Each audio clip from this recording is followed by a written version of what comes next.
South of Hamburg, in the old British garrison at Fallingbostel, there's now a military museum. It's become a mecca for enthusiasts who reenact historic battles.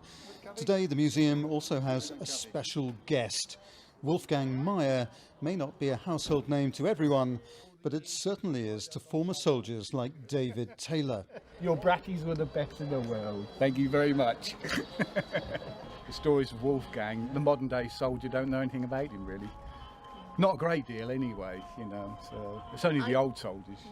Wolfgang Meyer began selling fast food to British troops in the early 1970s. His van could appear at any time of day in the middle of live military training exercises. On more than one occasion, he admits that grenades narrowly missed him. Everybody knew Wolfgang. Everybody spoke to him. Whether they were buying something off him or not, it didn't matter. They'd all say good morning or good afternoon or early evening, and they loved him. One thing in particular amazed soldiers about Wolfgang. It was an uncanny ability to find customers in normally inaccessible parts of a military training area. In a little wood, out miles in the hula, coming down the drive, you'd hear beep, beep, and everybody'd drop everything because you had to be first in the queue at his stall to get his butties and his whatever else he had on his van. Try Not to Laugh, Sergeant Major is a book about army life in Cold War Germany.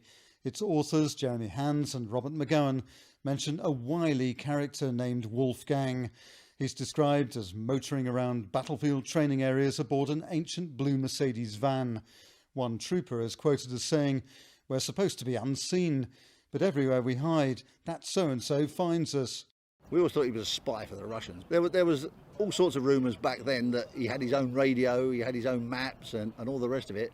And people used to wonder how the hell he managed it, because literally, tank tracks where chieftain tanks ploughed into a wood and ruts, and he was driving across there in a Mercedes van. It was quite amazing.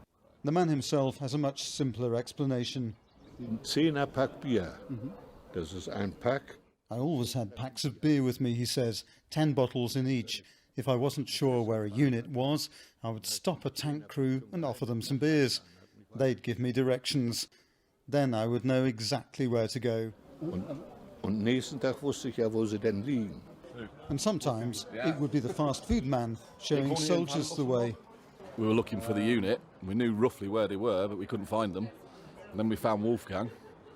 And Wolfgang, do you know where D Squadron are? Yeah, they're over there in the corner of the woods. Oh, brilliant, cheers. Off we'd go. And there they were, parked up. It's brilliant. Saved us a couple of times. Wolfgang Meyer's fast food van completed its last mission in 1994. The money he made, he says, paid for a campsite, which his daughter now manages. It was a morale booster to the British forces when we were over here in the 70s and 80s.